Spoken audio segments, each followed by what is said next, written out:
Aïe! Ah là là là là là là! 3 mois de sursis pour du harcèlement, du traçage en temps réel et des menaces de mort. À ce niveau-là, autant donner une carte de fidélité au tribunal directement, hein. Ça ira vachement plus vite. Voilà, il faut lui laisser une autre chance, une énième de plus, jusqu'à ce qu'il y en ait une de trop. Et malheureusement, ce genre d'histoire, ça ne fait que pop partout depuis quelques années maintenant, et ça ne va pas en s'améliorant. Et quelle image ça renvoie de la justice, tu vas comprendre de quoi je parle. Bref, bienvenue dans les petites news actu du soir, nous allons commencer.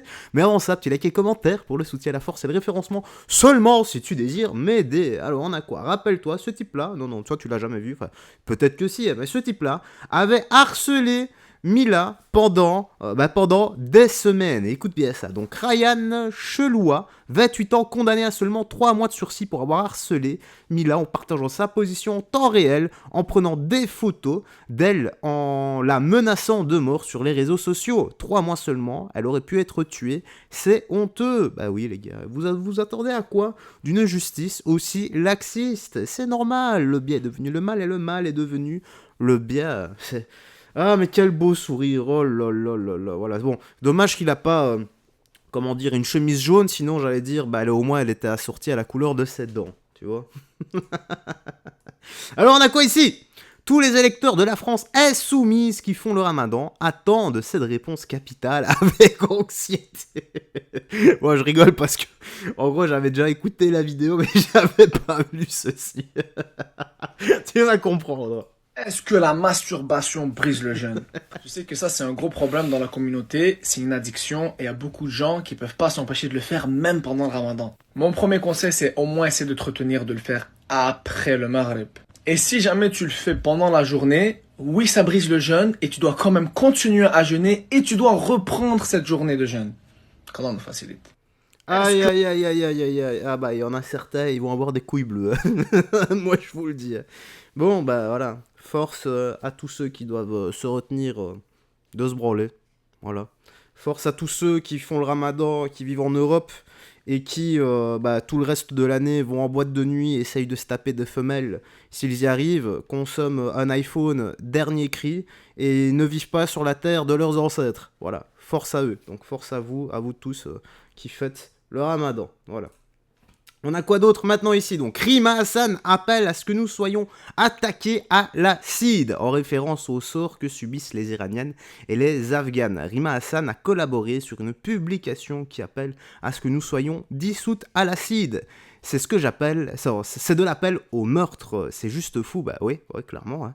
Elle sait très bien qu'elle a une communauté composée de gens excités. Non, c'est pas des gens excités, c'est des demi-cerveaux qui sont capables de passer à l'acte. C'est de la mise en danger de la vie d'autrui et de l'appel à la violence. Nous ne baisserons pas les yeux. Rima, courage à vous les filles, hein. Donc ici, dissoudre Némésis à l'acide. Voyons ça. C'est juste un énorme scandale qui se passe. Rima Hassan, la députée européenne, appelle à dissoudre notre association à l'acide. Oui, vous avez bien entendu, à l'acide. C'est une publication collaborative sur Instagram qui apparaît donc directement sur son Instagram en partenariat avec des collectifs palestiniens de la Sorbonne. Sachant que c'est une nouvelle forme de terreur contre les femmes iraniennes dans les grandes villes d'Iran. Mon Dieu. On sait que les attaques à l'acide dans les grandes rues iraniennes contre les femmes se multiplient en respect des lois islamiques. Et notamment pour les femmes qui ne sont pas assez obéissantes. Alors Rima, on a très bien compris la référence, mais sache que nous, on ne baissera jamais les yeux. En revanche, il serait temps qu'on se questionne réellement sur les intentions de cette femme qui nous représente au Parlement européen. Je trouve ça extrêmement grave. Et ça donne vraiment le ton pour la manifestation de cet après-midi.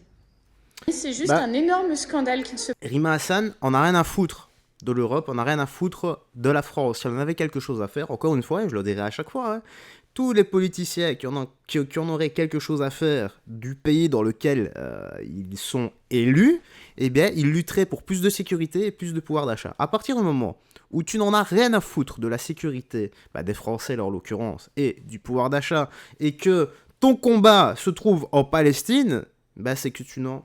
Enfin, voilà. C'est QFD, hein. Tu n'en as rien à foutre. Tout ce que tu veux, toi, c'est de te faire un électorat et de continuer à toucher tes 10, 15, 20 000 boules par mois. C'est tout ce que ces personnes veulent. Ils veulent que ça, en gros. Ils veulent que ça, et rien à foutre si le peuple est en train de mourir ou autre. Voilà. C'est la triste vérité, hein, mais c'est comme ça. On a quoi ici? Donc la vérité sort de la bouche des abrutis, donc Free Palestine. Oh non, encore lui, pourquoi j'ai mis ça là? Bon, allez, attendez. Je prends mon rendez-vous chez l'ORL parce que mes oreilles vont saigner et vont certainement choper le cancer bientôt, à force d'écouter toutes ces conneries. Allez, écoutons ça. Enfin, peut-être que c'est pas une connerie, on va voir. Écoutez bien cet extrait de Bernard-Henri Lévy. Au début, j'ai cru que c'était une intelligence artificielle carrément. Ne peut pas Ah, attendez, je baisse juste un tout petit peu pour les droits d'auteur, vu que celle-là, puis je remonterai une fois qu'il y aura plus. impunément envahir un pays voisin, projeter d'annihiler un peuple, décider de le rayer de la carte. Le jour où le monde découvrira que cela n'est pas possible, que c'est pas dans ces lettres-là que s'écrira l'histoire du 21e siècle, ce jour-là, bien sûr, on pourra parler avec le Kremlin. Mais il faut d'abord que ce message soit entendu. Début de l'extrait, j'ai bugué carrément, j'étais là en mode attends, on ne peut pas envahir son voisin? Mais oui, on ne peut pas exterminer un peuple? Mais oui, mais qu'est-ce qui se passe? Je suis d'accord avec Bernard-Henri Lévy. Et en fait, non, il parlait des Ukrainiens qui sont des Blancs. Le jour où le monde découvrira que ce n'est pas possible, mais le monde il voit bien que c'est possible, vous faites ça en Palestine depuis longtemps. Là, tu vas évoquer quoi? Une sorte de droit international? Je mets pause 2 secondes. Hein. Je mets pause 2 secondes parce qu'à chaque fois, c'est la même chose. Palestine, Palestine, Palestine, Palestine. Et il n'y a pas que la Palestine, les gars, dans le monde. Il y a le conflit afghan, par exemple. 1,5 million, 2 millions de morts passés. Il y a la guerre de la drogue au Mexique. 500 000 morts bientôt. Il y a la grève de la faim, qu'est-ce que j'allais dire, moi. En Somalie. En Somalie, il y a 4 ou 500 000 morts. Guerre civile. T'as des génocides. Birmanie, 1,5 million de morts. T'en as plein. Oh, non, je crois que c'est même plus que demi-million. Je pense que c'est en Birmanie même, c'est beaucoup plus que demi-million. C'est beaucoup plus. Et on nous parle tout le temps, Palestine, Palestine, Palestine, Palestine. Tout le temps. L'actu ne tourne qu'autour de Ukraine-Russie, Palestine, Israël. Alors que là, ce qui est en train de monter, les gars, c'est la Chine et le Taïwan.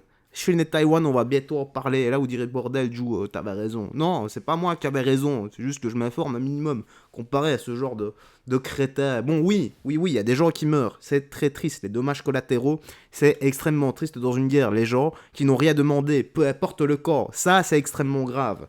Mais il faut arrêter de s'insurger pour tout le temps des choses pareilles. Voilà.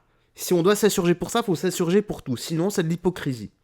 Pour sauver les Ukrainiens? Quand c'est Rima Hassan qui évoque la Cour pénale internationale pour dire que les Palestiniens ont le droit de se défendre et que l'action du Hamas est légitime selon le droit international, elle fait l'apologie du terrorisme, hein. C'est une affreuse arabe qui est assoiffée de sang. En revanche, quand c'est les Ukrainiens, oui, là... Tiens, Rima Hassan, elle a dit quoi? Elle a dit dissoudre le Némésis à l'acide. Et elle sait très bien pourquoi elle dit ça. Voilà. Et ça, c'est faire l'apologie de quoi? Vas-y, j'aimerais bien ta réponse.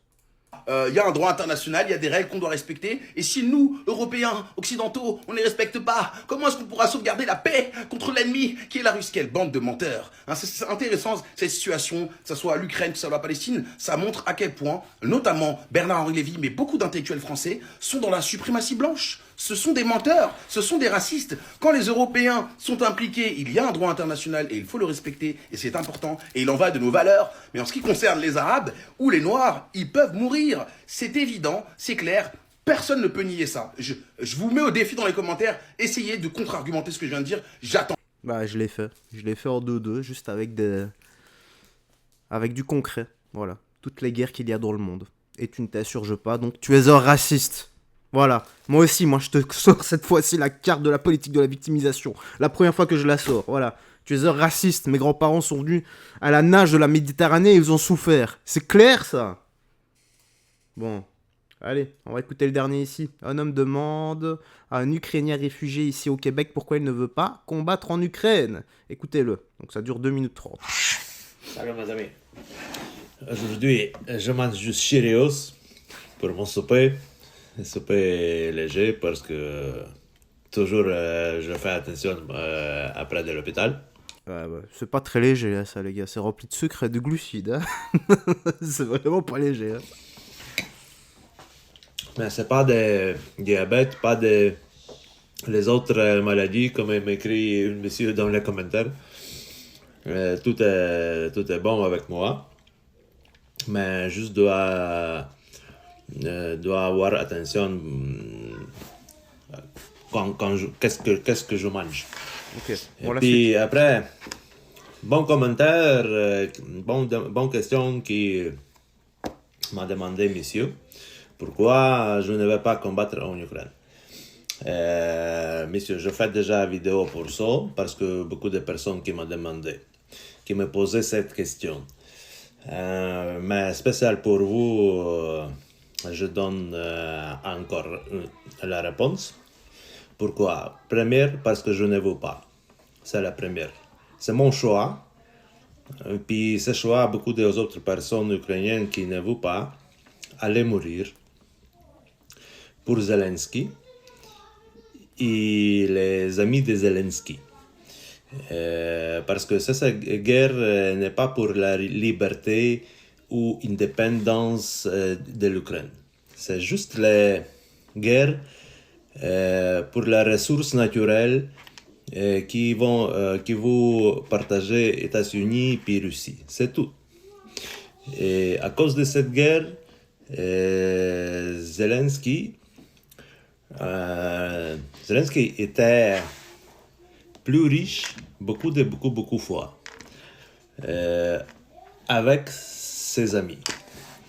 Chaque jour, il est plus riche parce qu'il vole beaucoup d'argent qui donne Canada, États-Unis, l'Europe, puis d'autres pays qui font aide pour l'Ukrainien dans sa guerre.